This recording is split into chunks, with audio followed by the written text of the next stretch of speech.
Tout de suite, notre retour sur l'actu, un retour sur l'actu religieuse aujourd'hui, puisque nous parlerons des chrétiens dans le monde, SOS chrétiens du monde. Et pour en parler, effectivement, nous recevons notre ronde serviette de droite aujourd'hui. De droite et de Jésus, donc. Et de Jésus, effectivement. Merci, chère Virginie Tellen, alias Frigide Barjot. Je rappelle aux auditeurs de Radio Courtoisie et du RC Mag que vous êtes délégué général de l'association L'Avenir pour tous. Absolument. Et de plus en plus, notre association prend une nouvelle appellation. On va parler de l'avenir de la vie pour tous. De la vie pour tous, oui. Parce que c'est quand même notre vie qui est bien menacée en ce moment. Et notamment, elle est menacée à travers le fait qu'on menace son Église. Et qu'on menace ses fidèles, les fidèles de la vie humaine, qui ne sont autres que les chrétiens. Entre autres, absolument. Mais effectivement, nous allons nous concentrer sur ces fameux chrétiens. Et avant de commencer de parler des chrétiens d'Occident en général et de France en particulier, nous allons parler des persécutions des chrétiens un peu plus loin, en commençant par la Terre Sainte et le Liban, donc qui sont persécutés actuellement. Et vous souhaitiez, je crois, aborder ce sujet avec nous. Alors, le sujet est plus vaste, évidemment. Il s'agit du conflit. Nous fêtons le triste anniversaire du 7 octobre et des jours suivants, parce qu'il y a eu le massacre des Israéliens le 7 octobre, mais depuis, il y a évidemment les bombardements qui ont lieu sur Gaza et sur même la Cisjordanie, même depuis à peu près un mois, aussi sur le Liban. Or, il s'avère que, outre la population palestinienne, il y a aussi des chrétiens qui ont été eux-mêmes touchés par les bombardements, puisqu'aujourd'hui, on peut dire qu'à Gaza, par exemple, il y a à peu près 60% des bâtiments qui ont été détruits. Et dans ces bâtiments, il y a des églises aussi qui ont été touchées indifféremment. On ne peut pas dire qu'il y a eu une protection particulière. La seule personne qui s'est vraiment levée et qui a pu demander alors pas un cessez-le-feu, enfin si, il a demandé le cessez-le-feu dès le 8 octobre de l'année dernière, évidemment, c'est le pape François, mais il a dû prendre sous sa protection les chrétiens maronites, les chrétiens de Palestine, parce que sinon, il n'y avait plus de refuge pour eux. D'accord. Par ailleurs, au Liban, il y a encore eu des frappes très récemment, depuis qu'Israël a pu abattre le chef du Hezbollah, Hassan Nasrallah. Mais aussi des hôpitaux tenus par des religieuses à Beyrouth ont été frappés. Notamment des religieuses donc chrétiennes. Oui, chrétiennes, un hôpital Sainte-Thérèse au Liban, ou à Beyrouth, je pense, a été touché. Voilà, donc pour dire qu'ils ne sont pas épargnés. Et surtout, aujourd'hui, les gens qui veulent aller en pèlerinage à Jérusalem, et notamment au Saint-Sépulcre, n'y ont plus accès quasiment. D'accord. Tout est fermé, si vous voulez. Il n'y a plus... il y a plus d'accès à quasi rien. Voilà. Et les chrétiens du Liban qui sont très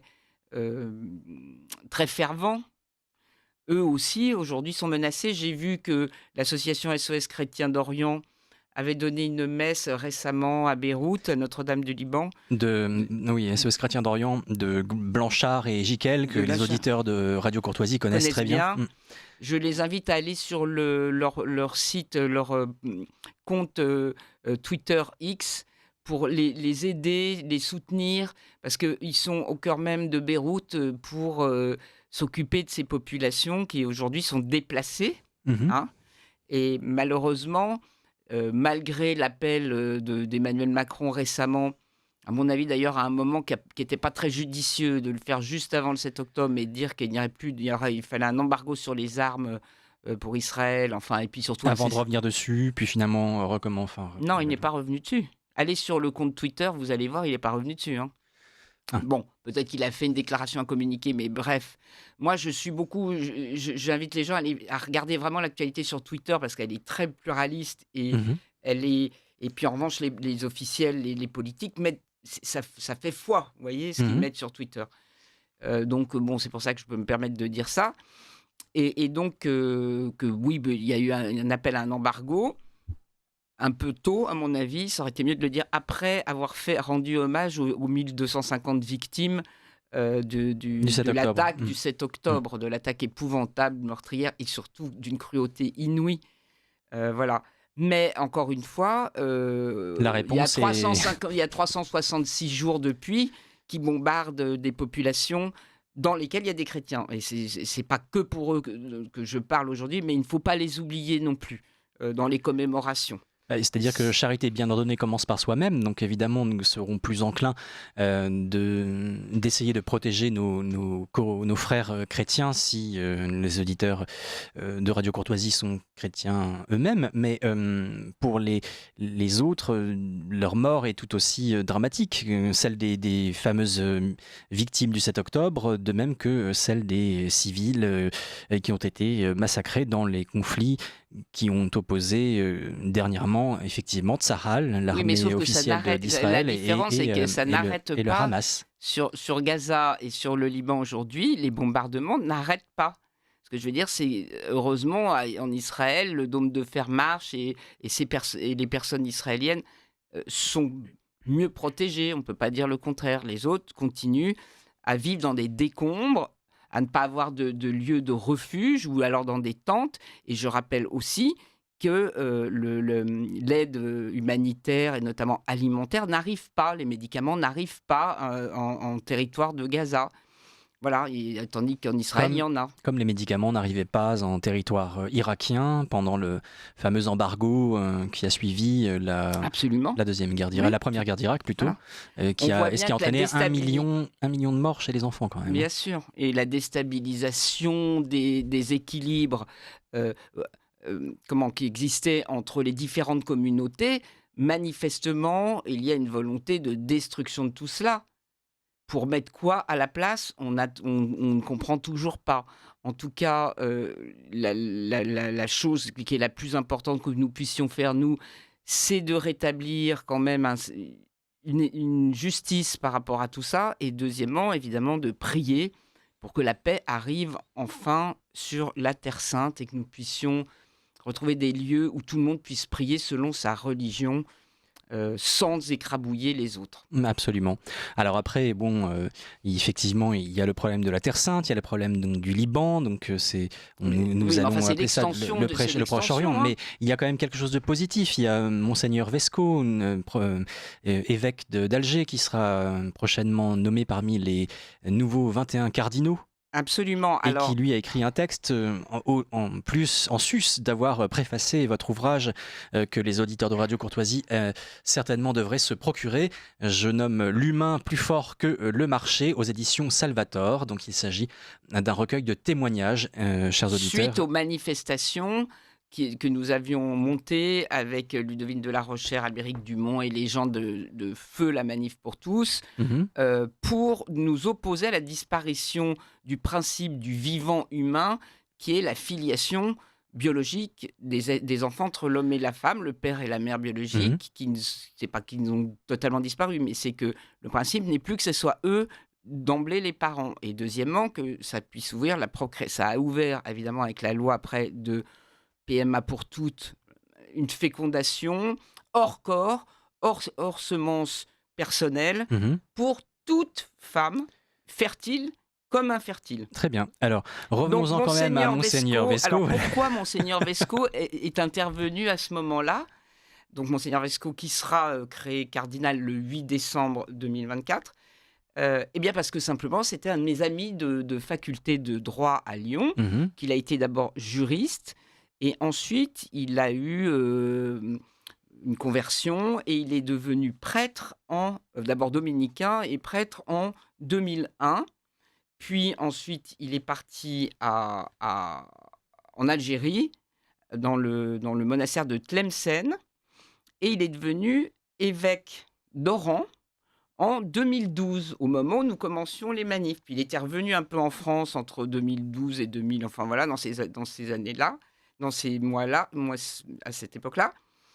Et il a eu la gentillesse, parce que il comprenait ma position qui disait que pour conserver la filiation entre l'homme et la femme, quoi qu'il arrive, il fallait donner un autre statut d'union aux couples de même sexe que le mariage. Comme ce qu'ils ont fait en Allemagne, je crois, ça s'appelle l'union civile, tout L'union simplement. civile, enfin c'est une union civile spécifiquement pour les homosexuels. C'est le but étant de ne pas mélanger les couples, puisque l'un est procréatif et l'autre ne l'est pas, et donc sert de véhicule à ouvrir une reproduction artificielle.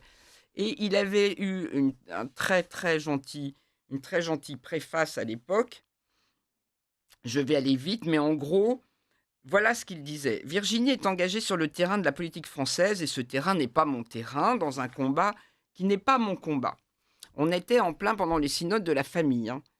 Mais même si pour moi, l'union entre deux personnes de même sexe est sans lien avec le mariage d'un homme et d'une femme, cadre naturel de la procréation,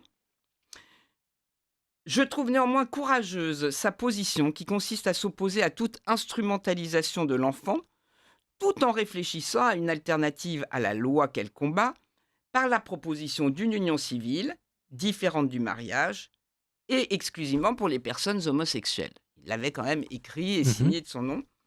Ensuite, il explique que la posture de Virginie... Donc la vôtre. Oui, voilà. Par nature, il continue. Par nature, j'adhère à cette posture qui refuse la logique trop binaire des camps, des blocs identitaires. Parce qu'il faut savoir que Monseigneur Vesco, c'est un homme vraiment, comment dire, de dialogue, de fraternité, de dialogue interreligieux. D'accord. Et c'est pour ça que c'est un homme de paix à Alger et que sa nomination peut apporter un apaisement qui puisse retentir même sur la Terre Sainte, puisqu'il est lui-même cardinal. Il sera cardinal, il aura une grande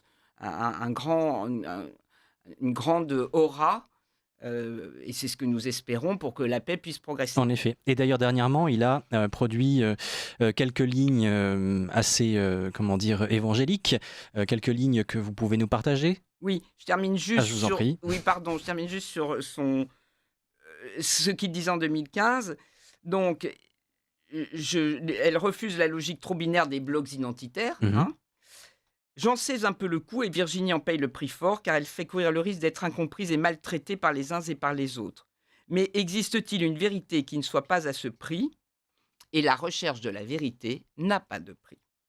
Alors ça, c'est ce qu'il disait déjà en À l'époque 2015. voilà. Et en 2023, au moment donc, de l'attaque et de la réplique d'Israël, voici le texte que je trouve très beau et qui vous dira à quel point il essaiera de faire plus de justice et moins de politique dans ce conflit épouvantable. Donc il a écrit ça vers le 10 octobre 2023. Déferlement de violences meurtrières en Israël et à Gaza. Déferlement d'indignation face au déclenchement de cette violence par le Hamas. Silence assourdissant sur l'humiliation quotidienne des Palestiniens, sur l'injustice fondée sur un rapport de force disproportionné depuis tant d'années, sur les colonies dites sauvages qui ont sciemment rendu impossible tout État palestinien viable. Gaza est une souricière où on peut, d'un claquement de doigts, priver 2,5 millions d'hommes, de femmes et d'enfants d'eau, de nourriture, de gaz, d'électricité, et surtout les noyer sous un déluge de bombes sans échappatoire possible. Qui s'est ému des propos du ministre israélien de la Justice? Nous sommes confrontés à des animaux, nous devons les traiter comme des animaux. Si nous nous taisons, les pierres crieront, et nous nous sommes beaucoup trop tus. Quel gâchis de laisser l'initiative à la violence plutôt qu'à la parole. Il n'est de paix véritable que juste. Je prie et je pleure pour les victimes innocentes, gazaouis comme israéliennes, de cette violence meurtrière sans excuse, mais pas sans cause. Monseigneur Jean-Paul Vesco.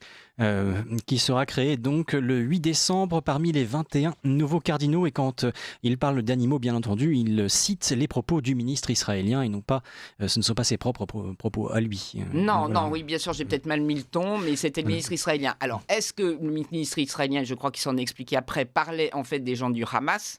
Évidemment. Il ne parlait pas de tous les Palestiniens. Je ne pense pas que ça aille jusque-là. Mais en revanche, comme c'est aussi les civils qui disparaissent, je vous rappelle qu'on est à plus de 42 000 morts, 100 000 blessés et autant de disparus, il faudra peut-être plus de 15 ans quand la paix arrivera pour déblayer, déblayer, même pas reconstruire, déblayer les gravats de tout ce qui est tombé des bombardements pour le moment, en un an. Alors imaginez si ça continue. Évidemment. Alors, nous rappelons effectivement que le 8 décembre également sera l'occasion de la réouverture de Notre-Dame de Paris. Oui, alors, parce qu'on voulait parler aussi, mais peut-être qu'on n'a plus trop de temps, de toutes les églises qui brûlent. Parce que ça, ce sont les chrétiens ou les personnes vivantes, donc les personnes de Dieu qui meurent, donc c'est la mort. Voilà, avec aussi plus proche de chez nous, puisque la jeune Philippine qui nous a quittés tragiquement, aussi, le petit Émile il y a déjà 2 ans. Kylian aussi, il n'y a pas si longtemps, enfin bref. Oui, en gros, pour résumer, la mort rôde partout et elle passe aussi par la destruction des églises, des lieux de sainteté, des lieux de chrétienté, de culte chrétien. Or, il s'avère que ce 8 décembre, quand les cardinaux seront créés, il y aura aussi la réouverture de Notre-Dame, qui, elle, a été entièrement reconstruite à coups de milliards. Provenant de partout. Voilà, de partout. Hein. Donc, on doute quand même que cette reconstruction qui se focalise sur la cathédrale la plus emblématique quasiment du monde avec le Saint-Sépulcre, ne soit pas un lieu où d'autres forces viennent s'exercer, notamment quand on sait qu'on veut enlever des vitraux, qui étaient des vitraux consacrés, des vitraux faits par des gens croyants et que tout le reste a été refait par des gens non croyants ou racheté par des gens non croyants. D'accord, mais en fait, finalement... Moi, ça me pose un problème, sauf à pouvoir, surtout après les JO, après tout ça, après toutes les démonstrations, j'allais dire, anti-chrétiennes qui ont été développées à Paris. J'ai peur d'un point d'orgue. Gardons espoir, Virginie. Gardons espoir. Cette cathédrale est protégée par le patrimoine mondial de l'UNESCO. Bah oui, mais j'aimerais qu'il soit protégé surtout par Dieu et par Jésus. Oui, mais... que le satanisme ne vienne pas s'insérer dans tout cela. Disons que le satanisme sera peut-être avec un peu de chance repoussé par la législation et donc finalement qui... Vous arrivez au dernier sujet, mon cher Jean-Édouard, qui est celui qui nous importe...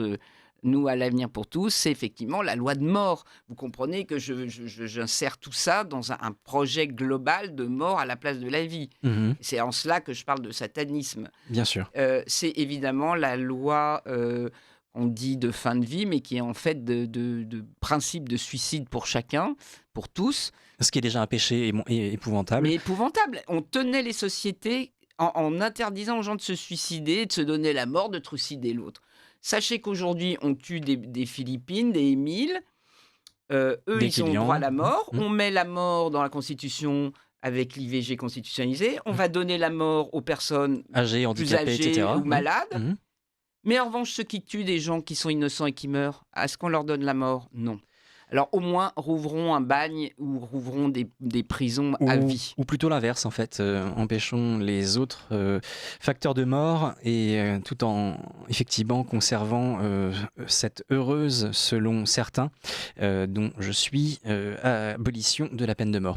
Merci infiniment, chère Virginie. Je rappelle à nos auditeurs que vous êtes déléguée générale de l'Avenir pour tous. Le site de votre association sera évidemment, comme d'habitude, mentionné dans l'article de notre émission. À très bientôt au micro du RC Mag. Merci beaucoup, merci à vous. Merci à vous, chers auditeurs. Restez bien à l'écoute de nos programmes. Dans quelques instants, le libre journal de la résistance française. Surtout, rendez-vous sur soutenir.rc.fr ou envoyez-nous un chèque au 61 boulevard Murat 75 016 Paris. Radio Courtoisie a toujours besoin de vous et tous vos dons sont déductibles des impôts aux 2 tiers.